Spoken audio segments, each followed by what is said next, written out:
Hi, this is Richard Ward with MarineMax in North Key Largo. Today we're showcasing this 2020 Boston Whaler 230 Outrage. This boat is equipped with a new Mercury 300 horsepower Verado. You can see up top it has a hardtop. You have a 4-inch vessel view.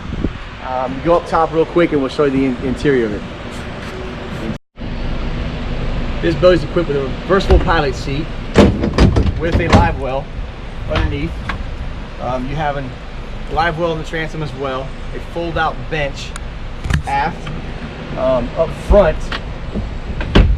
you have a plug box on your helm, fusion stereo. You have an anchor windlass, and like I said earlier, your 4-inch vessel view. Up front, you have the windlass is up there, and you have a cooler right up front.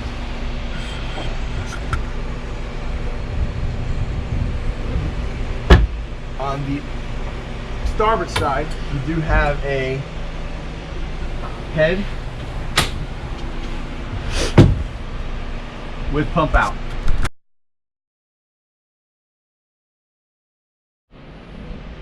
The schedule is showing on this 230 Outrage. Please contact MarineMax in North Key Largo.